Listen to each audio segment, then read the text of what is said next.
Hello, everybody, and welcome to this episode of Mastering Midlife, How to Thrive When the World Asks the Most of You. I'm your host, Mark Silverman. Today, I have a good friend of mine, David Schwendiman, on the podcast. I interviewed Dave several months ago when he had a life-changing injury, and we were talking about resiliency. Today, I promised Dave that we were going to have another conversation 6 months from when he injured himself to see where he was. And that's the result in this podcast. Dave is a former insurance sales guy, a top sales guy, broke all kinds of records, and helped many people become good and excellent salespeople through his book, Selling from the Top of the Ladder, which you can find on Amazon. Not a lot of advertising because he likes to stay under the radar, but it is a brilliant book, and everything in it is how I teach people to sell. So I'm a great advocate of Dave's philosophy. He's also a competitive CrossFitter, which really fits into this story. He prides himself on his physical abilities, even has a Superman tattoo, and he's the father of two wonderful children. Dave, thanks for being on the show. Yeah, thank you, Mark. Excited to be here. So let's start with how you and I started this conversation. What happened was about 5-6 months ago. Yeah, it was a very end of May of 2018. I was at CrossFit and not doing anything crazy, just warming up. I had a sudden, a super sharp pain and burning run from my back down the back of my leg during an exercise. Didn't think much of it, tried to keep going, and over the next probably 10 minutes, it got so bad that I was down on my hands and knees crawling from place to place. I couldn't stand, and within half an hour, I was just laid up on my back, not sure what was happening, just at the gym in more pain than I've been in my life. And turns out I'd ruptured a disc pretty badly, and I didn't know what it was. And what's cool about CrossFit is a lot of nurses and medical people there. Everyone just told me I probably had a bulging disc and just needed to go home and rest it. And so I managed to drive myself home, laid down, and didn't get back out of bed for about 2 weeks. And couldn't eat, couldn't sleep, lost 14 pounds. Just my body was not working. Eventually I had to call my parents. My dad took me to the hospital, got an MRI, and the physician said it was the worst rupture he'd ever seen. Took me into surgery 2 hours later and had the disc repaired. Now, let's set the stage here, because if people follow you on Facebook, they'll know that you like to be without your shirt, and you like to be seen doing pull-ups, right? I barely put this on this morning. I mean, right, and doing unnatural acts. Yeah. So this is part of your identity. And when you and I talked, that was what was really interesting to me. Was when we talk about people in midlife, we have an identity up to a certain point. And then something changes, whether it's a job loss, whether it's, a relationship change, or a physical challenge. And I love being able to talk to you, being a kind of a conscious guy who pays attention to watch that journey of going from being Superman to being helpless. You talked about needing help and how helpless you were and how you had to let that in. Tell me something about that. Well, before the injury, you're right. I'm highly competitive. I just love to compete. I was ranked, I think, 924th in the world for CrossFit out of 42,000 athletes last year. So I'd done really well. I was in the top 200 on the West Coast. It was a big part of my identity. I loved the feeling, and I loved what my body could do. And to go from that to not being able to move to surgery, where now walking, my job every day was to walk half a block from my place and come back with the dog. And the doctor told me, you probably won't lift again. My sister is a physical therapist here in town, and she told me the same thing, that the chance of re-injury is so high that you just need to not do this sport anymore. But you're sugarcoating a little bit, because you talked about just being able to go to the bathroom, just being able to grab a dish for yourself, and people had to come over and take care of you. Yeah, I had a grabber. I still have it. I had a little grabber that I would use if I dropped something. I would joke on Facebook, if I dropped something, that's just where it was, because I couldn't do any of that. No, before the surgery, I think I actually would time myself, again, trying to figure out what can my body do.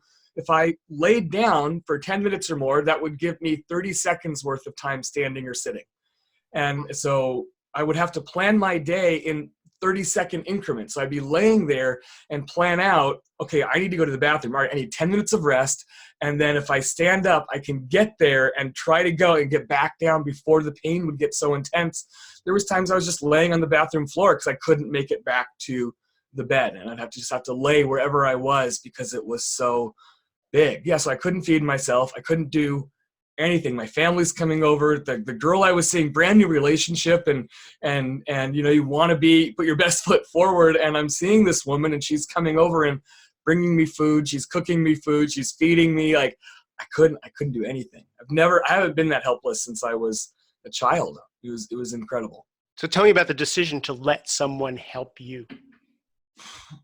I waited 2 weeks. I tried to do it for 2 weeks, and I had gotten divorced last year. So now I have a week where I'm a single dad. So I'm trying to parent these 2 kids, and from a hide-a-bed where I'm laying in the living room, just trying to do that. And I don't know that it was a decision. I think I finally I just couldn't do it anymore. I remember when my father picked me up, and it's tough still to put myself there, but when I finally called and said, I just can't do this anymore. I need to get to the hospital. And he came to drive me, and he was taking my kids to school first. And we laid me out in the back of his SUV, and he's driving my kids. And when I finally had given up to that point where I had to ask for help, I was just in tears the whole time. Just the emotion was so, I was embarrassed. I was sad. Like it was so much coming through that I couldn't take my own kid. I couldn't drive my kids to school. I finally had to admit I couldn't do it. And I haven't had to do that in a long, long time. What was the impact on your relationships, allowing people to care for you? So that relationship that I was in, the romantic relationship, ended shortly after because I just started to sabotage it. I felt like, looking back on it, I felt like I was in such a free fall in my life that I couldn't let somebody I cared for at that level take care of me. I couldn't be seen that way. There was other things going on. So your pride had you hit your upper limit in being. Yeah. I couldn't let somebody in my life in that way. So I found a way to end that relationship. The relationship with my family actually improved. That was neat. There was an impact on my kids though, where I have a daughter who's 11 now. She was 10 at the time. And really I was trying to walk this line. Part of the reason I reached out was I realized that my kids were starting to feel like they needed to parent me and take care of me. And I did not want that for them to have that kind of pressure. So that relationship, I had to do some repair and some retooling as I healed, of taking that pressure off of my daughter to not feel like she needed to pick up the weight that her dad couldn't. So that was a painful thing to realize that had happened, because in the moment I didn't really see it, but afterwards I started to see that part, and that's not how I wanted to show up as her father. So really taking that role back over was important for me. Sure. One of the things I remember talking about was that we didn't know to what extent physically you would be able to come back from this injury. We didn't know. Yeah. Forget CrossFit. We just didn't know how mobile you were. We just didn't know how well you were going to heal. And we talked about the loss of that identity. Yeah. And what really struck me was you decided to focus on your business. You decided to focus in another area because you're competitive, because you have that spirit. Yeah. You channeled it in other places. Tell me about that. So what should we start with? The CrossFit or the business? There's 2 stories there. So I want to start with, what did you do when you didn't know what the future held? Yeah, it was an attempt to let go of what I felt like I needed to. So the body was wrecked. I'm just going to kind of put that chapter of my life to bed, to let go of needing that to be part of the identity, and to focus on, like you said, I'm a competitive guy. I like to win. So let me win at business. I'm going to take all that energy and I'm going to pour it into the business. And it was interesting because I did, but it was almost like a frantic energy to try and to build a new identity around something else. And so I was just putting a ton of energy into it. There was all this doing. And what I learned was it wasn't a healthy energy. It wasn't an energy of coming from just love and wanting to do this. It was a desperate need to try and make something else fill that void that this exercise had put in my life. And so while I put in crazy hours and I was working really hard on the business, and I made the same money this last year that I'd made the year before. So I was able to hit that goal. I didn't enjoy it. And as 2019 started to get closer and ramp up, I realized I wasn't having fun. This wasn't something that was sustainable. I realized I couldn't keep doing this. So even that wasn't working by the end of the year, which was again, just this big hit of, man, I can't do it this way. I can't keep driving like I've driven my whole life to get myself to where I want to be. This drive that I've always used, and I could just focus it on things and make stuff happen. And it wasn't working anymore. People ask me the definition. How do I define midlife? And I define midlife at whenever the point is that what was working, the way you were being, no longer works, and you realize something else has to show up. So that both in your physical and in your business, like it was in all parts of your life, and in your relationship, you saw that you couldn't handle having that kind of support and love in there. So now you needed to shift. Yeah. So let's now move into what you've learned. What had to happen was there was two pieces. One was a slowing down, because I'm good. One of the reasons I was good at sales was I can just go all day and call and push and make contacts and all of that. That level of push wasn't available to me anymore. It wasn't working, and my body couldn't be pushed that hard. So it was a slowing down inside of being present to what was going on, because just like when I was hurt and I only had a little bit of time to move, now it became slow down in my life, let myself process and figure out what the next right step is for whatever I'm trying to create, and gently take that step, coming from a place of a ton of just love and compassion for myself. There's been a forgiveness practice that's come into my life now, where each day before I work with a client, before I do anything, I sit and I look inside and figure out where in me is there judgment of myself for not being good enough. And thanks to this injury and the loss of a business and things not working in my coaching practice, there was so much judgment coming through, especially for this guy I had been and I imagined myself to be, and how much ego I had around that. I just started to forgive myself for not being enough in these areas. That helped me slow down again. And then this incredible space opened up when I started forgiving me for not being enough physically, for not being enough, for not earning enough, for not being this man that could do what I thought I could. When I forgave all of that, it was like I balanced a balance sheet. Like there was so much there's a negative balance sheet there emotionally. And when that forgiveness came in, it filled up, and I was just filled with this love and gratitude. So grateful that I can put dishes away. So grateful that I have somewhere to live. So grateful that I can go out and and drive without pain and sit and talk to you without pain. Like the gratitude was overwhelming when I forgave all the things I was judging as not being enough.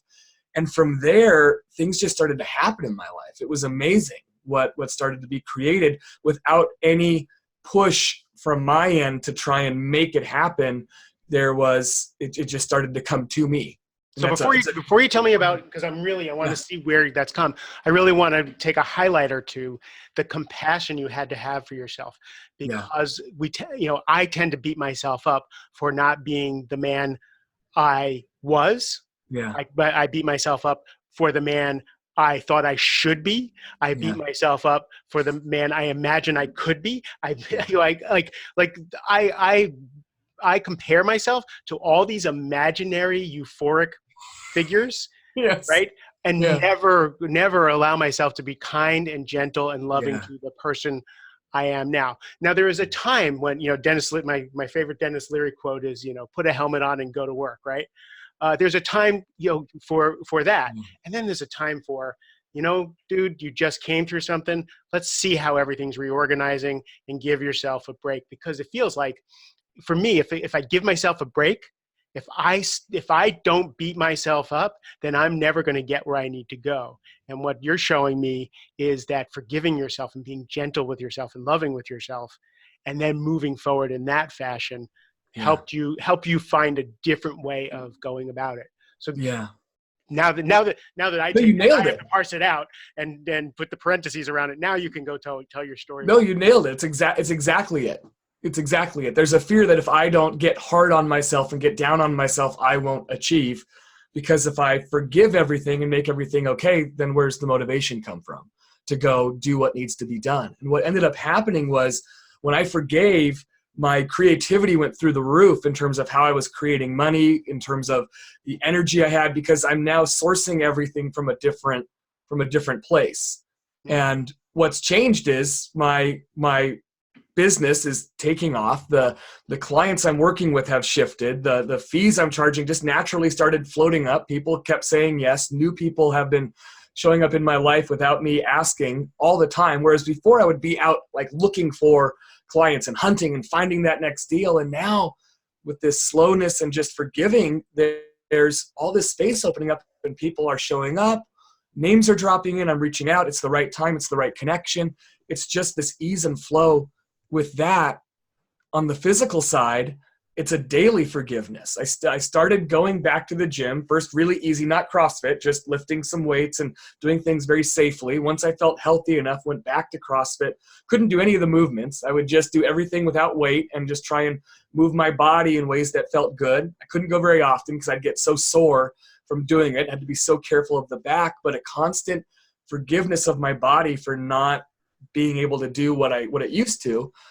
It still can't, but I had a competition 2 Saturdays ago, a CrossFit competition, first one I'd signed up for since the surgery, and thought, I'm just going to go. I'm just going to enjoy it. It was at my home gym, so all my friends were going to be there. Everybody I knew was going to be there watching.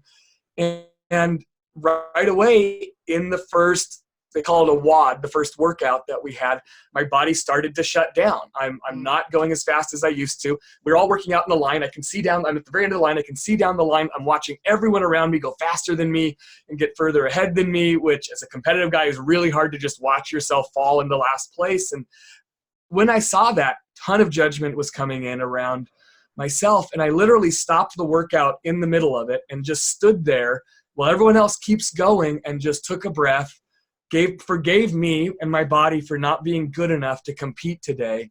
Just felt a lot of gratitude that I could be standing here, that I was doing the movements I was doing, and just let that come in, and then started moving again from that place. I ended up taking second place on that workout. I don't know what shifted. I don't know how it happened. I didn't feel like I went faster. At the end of the day, I made it to finals, and there was just a few of us in this final workout. And I won the whole competition. I won finals and took the whole thing. And even in the final workout where I'm in second place, my coach is yelling at me, I need to move faster to catch the top guy. And I couldn't. My arms were cramping because I was dehydrated. I'd been working out all day. And I just, again, I stopped as first place is pulling ahead of me and forgave myself for not being able to do what it took to win today. And just appreciated the fact, again, that I couldn't believe I'd made it this far. I made peace with where I was going to end up. I was going to get second place, which was amazing. And just made peace with all of that, felt all that gratitude come back. And then the timer goes off and they tell me I won. And I don't know what shifted. I was losing. And then all of a sudden I came out. Hold on. You and I come from a lineage where the mantra is you slow down to speed up. And right. We have had that drilled into our head. We've told our clients that. We talk about it on video. Yeah. But for us, right, it's hard to eat your own dog food. Yeah. And then when you're told, your body is telling you, you have to slow down. You have to come from a different place. You have to forgive yourself. Now, this isn't going to happen for everybody and every time. You're not going to slow down in the middle of a race and then all of a sudden crush all the competition. This just happens to be a nice exclamation point for people to see that you slowed down, you forgave yourself, and you just went at your own pace without looking left and looking right in the competitiveness, which gives a lightness to life in general, not looking left and not looking right. And you actually won from that different place. I was talking to a client about moving into his zone of genius. Brilliant guy, and he's doing a lot of things that are just in his competence, and he shouldn't be doing. He's the CEO of several companies, and he just shouldn't be doing all this stuff. Yeah. So I had an epiphany, and I sent him a note in the morning, and I said, one of the things I think is a block is you're giving yourself permission to play in your zone of genius and not do all these hard things. That then he texts back, goes, I agree with you. And I have to get better at getting more things done. And I'm the only tens guy. I am the antithesis of working harder, working faster, all that. Out of necessity and the ADD, I can't do it. But so it's funny because I wrote back to him, and I didn't know where this came from, but I wrote back to him and I said, getting things done, doing atomic habits, doing all those prescriptions will get you hard-earned inches. Slowing down and doing less and ruthlessly cutting things off your list will get you yards. Yeah. Right? And you just prove that with your story. Yeah. Just letting go of all that extra weight that you were carrying put you through to the end. Yeah. You're right on. So how is that going to change how you live your life now? It already has. I mean, my life now is, I think today I speak to you and I have one other appointment and that's it. The rest of my day will just unfold as it's supposed to. So there's a lot more meditation in my life that I wasn't making time for before. And the meditation is that forgiveness practice. It's sitting and just getting quiet and looking inside, and where is their judgment of myself? Where's their judgment of other people that I need to forgive myself for having? There's a lot of that. And once that's kind of clean for the day, then I just get filled with love and happiness and gratitude for being here. And I move with that. So the way that's been playing out is I was doing dishes the other day. Dishes for some reason is very meditative for me. Just that feeling of touching and moving and the cleaning. And I was doing it and a name dropped into my head of a woman that hadn't really been connecting with. And I just had this vision for what we could do together, what our work could be. And the old me would have had this vision and then run to the computer and typed up an email telling it to her and then send it off and make this happen. I'm going to go make it happen. This new way of being, I had this and I thought, oh, that's interesting. And then I just let it sit.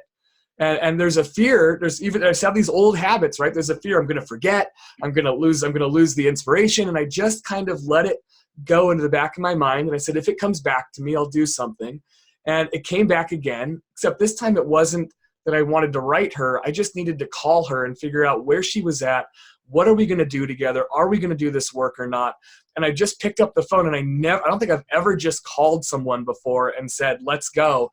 And I did. I picked up the phone and I just said, what's happening? Like, what are we doing this or not? Like, here's the vision I have for your life. And there's something that's stopping it from coming into being. And I don't know what that is, but we're going to figure out right now if we're working together or not. And her and I talked this afternoon, and we're going to sit down for an hour. And it's been months since we've been trying to make this happen. So there's that happening over and over again. By slowing down, you can hear your internal compass and the guidance that you're getting. And the trick for me is not to, as my coach says, get a bee in my bonnet and go running out and do things. It's a slowing down, which allows inspiration to come in, and then letting that just kind of percolate and get more and more refined until I just know now's the time, here's the action to take, and I go out and do it. So that relationship that had ended when I was injured, never got over that woman, like just kept thinking about her, and saw her at that CrossFit competition, and the combination of seeing her there and everything that was going on, 3 days later, I sent her a text message and just said, I'm not over you. Like, I want to see you again. She said, no, I don't want to see you again. And I said, that's okay. Because it was, again, slowing down, forgiving the judgment that I'd messed it up, forgiving myself for not making this work. And I just said, that's okay. And here's how I feel about you. And I just laid it all out there in a way that I hadn't before.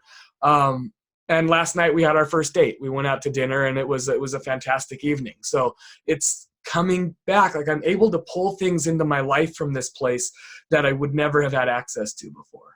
That's beautiful. And it's incredible. So I want to give the cliff notes to the listeners here. Yeah.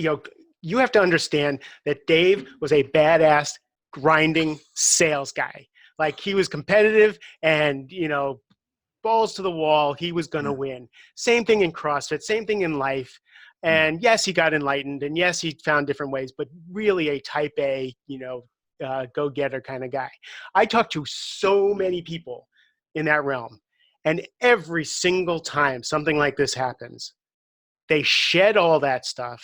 They find self-forgiveness. They find love. They find slowing down, and life becomes lighter. Life becomes easier. Relationships become better, and success gets bigger and more enjoyable. And I just want to tell the listeners, Cut out the middleman. You don't have to have the injury. I promise. Yes. You know, just listen to what we have to say. We've been there, done that, bought the t-shirt, and we're trying to tell you what the lay of the land is.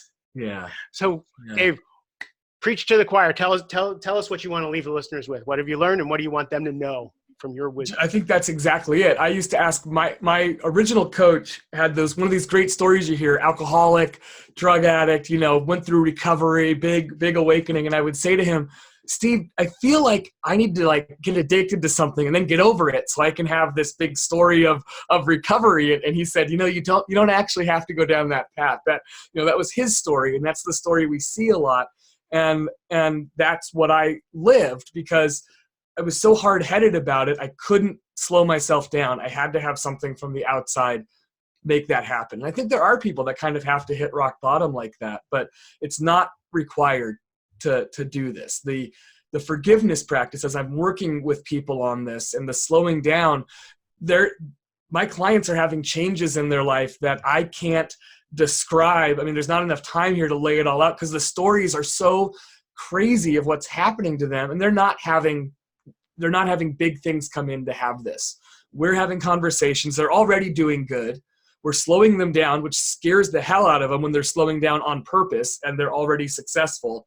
And then what that's allowing in their lives is just blowing me away, blowing them away. It's nuts. So the slowdown and the forgiveness for not being enough in whatever way we think we aren't just allows things in our life that are waiting to come in right now, and we're keeping them out.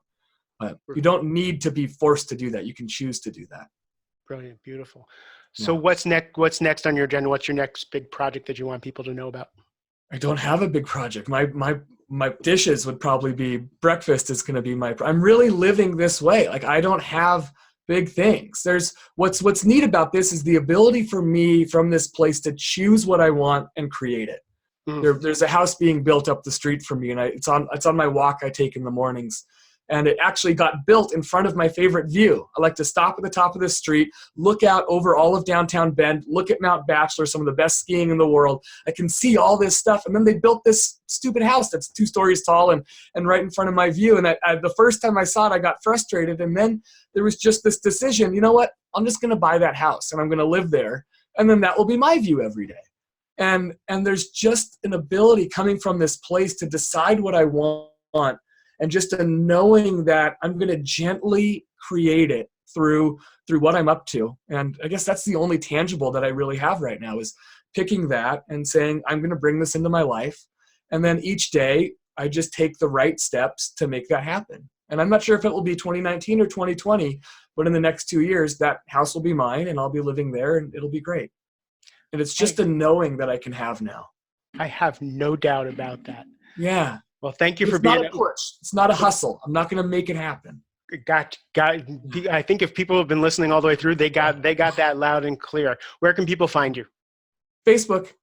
David Schwendiman Coaching is about where I am. Like you said earlier, I'm hard to find on the internet. I don't do a lot of that. Well, I will put a link in the show notes to your website so people can get in touch with you and to buy your book if they so choose. Highly recommend. Perfect. And everybody else, thank you for spending this time with us. I really appreciate it. If you like the podcast, please share it, like it, leave a comment. I love you and have a great rest of the day.